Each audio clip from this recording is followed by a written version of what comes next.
नमस्कार, मी पंजाब डक. सुरुवातीला हे पाऊस काय होणार आहे की सुरुवातीला येणार आहे म्हणजे नंदुरबार जिल्हा, धुळे जिल्हा, धुळे मालेगाव ह्या पट्ट्यामध्ये काय होणार आहे, तो पावसाला सुरुवात होणार आहे. पण 30 तारखेपासून काय होणार आहे, 30 तारखेपासून तुम्हाला एक जिल्ह्यावाईज सांगतो. 30 तारखेपासून नंदुरबार, धुळे, जळगाव, त्याच्यानंतर बुलढाणा, अकोला, अमरावती, वर्धा, नागपूर, भंडारा, गोंदिया, चंद्रपूर, यवतमाळ, वाशिम, हिंगोली, नांदेड, परभणी, जालना,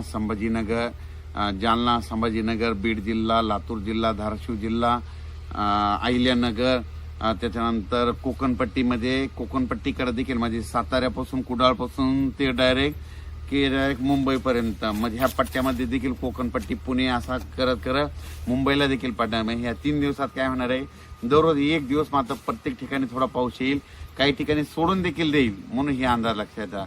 आणि या पावसामध्ये सगळ्यात महत्वाचं सांगायचं झालं म्हणजे याच्यामध्ये एक तर वारं देखील असणार आहे. जिथं पाऊस नाही पडला तिथं नुसतं वारं सुटल आणि जिथं काही ठिकाणी गारपीट देखील होणार आहे. त्याच्यानंतर काही ठिकाणी हवामान म्हणजे नुसतं आभाळ देखील येईल आणि काही ठिकाणी पेंडोलता पाऊस पडेल, म्हणून हा अंदाज सर्व शेतकऱ्यांनी लक्षात द्यायचा.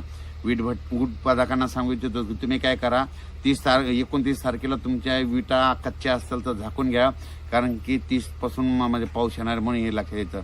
त्याच्यानंतर कर्नाटकच्या शेतकऱ्याला सांगू इच्छितो की कर्नाटकमध्ये धारवाड जिल्हा झालो, तिकोटी झाला, निपाणी, त्या परिसरातल्या कोल्हापूरच्या शेतकऱ्याला सांगू इच्छितो की तुम्ही काय करा, तुमचा कोणता गहू हरभरा असेल तर काय करा, 30 पर्यंत काढून घ्या. तुमच्याकडे मात्र चांगल्या स्वरूपाची गारपीट होणार आहे, काही ठिकाणी गारपीट देखील होणार आहे, साताऱ्याकडे देखील गारपीट होणार आहे, म्हणून आंबा उत्पादक शेतकऱ्यांनी हा देखील अंदाज लक्षात द्यायचा.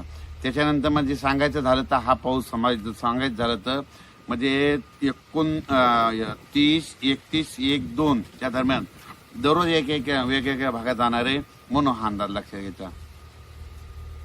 आणि परत एक शेतकऱ्याला सांगू इच्छितो की या वर्षीचा उन्हाळा म्हणजे 2024च्या उन्हाळ्यात आता यापुढे अवकाळी कसा येणार, यापुढे तुम्ही काय करा, एक गोष्ट लक्षात घ्या, कंप्लीट 10 दिवसाला राज्यात अवकाळी येणार. म्हणजे हे गणितात लिहून ठेवा. म्हणजे किती म्हणजे कसं होणार आहे की ऊन तापणार, ऊन आता पारा चांगला 38, 39, 40, 41 जाणार, 8 दिवसामध्ये जाणार की लगेच 10व्या 11व्या दिवशी लगेच पाऊस हजर होणार. मग सांगायचं झालं तर कसं सांगतो तुम्हाला सांगतो, 17, 18, 19, 20 ला पाऊस पडला, तिथून मग कोणती तारीख येईल ही 10 दिवस, 29, 30, 31, पण तिथून 10 दिवस कोणते, तर त्याच्यानंतर 29, 31च्या नंतर ते 10 दिवस 9, 10, 11च्या दरम्यान, पुन्हा तिथून 10, 18, 19, 20. म्हणजे प्रत्येक काय करा, एक गोष्ट लक्षात घ्या, यावर्षी अवकाळी पावसाचं सावट 10 दिवसालाच आहे, म्हणून हे देखील सर्व शेतकऱ्यांनी लक्षात यायचं. मग सांगायचं झालं तर मग काय करायचं, हळदीवाले खास करून शेतकरी वाशिम जिल्ह्यातले, तर त्यांना काय करा, तुम्ही काटकसरीनं तुम्ही तुमची हळद कशी साठवून शिजून झाकून ठेवायची, तुम्ही तुमची तयारी ठेवा. कारण की राज्यात म्हणजे सध्या यावर्षीनं काय होणार आहे, 10 दिवसालाच एकदा वातावरण खराब होणार आहे. पण हे पाऊस तुम्हाला सांगतो अवकाळी असतो, अवकाळी सगळीकडे पडत नाही, म्हणून हे सर्वप्रथम शेतकऱ्यांना लक्षात येतं. अवकाळीच असतो, एका भागात पडतो, कोणत्या भागाला सोडून देतो, म्हणून हे देखील सर्व शेतकऱ्यांनी लक्षात घ्यायचं.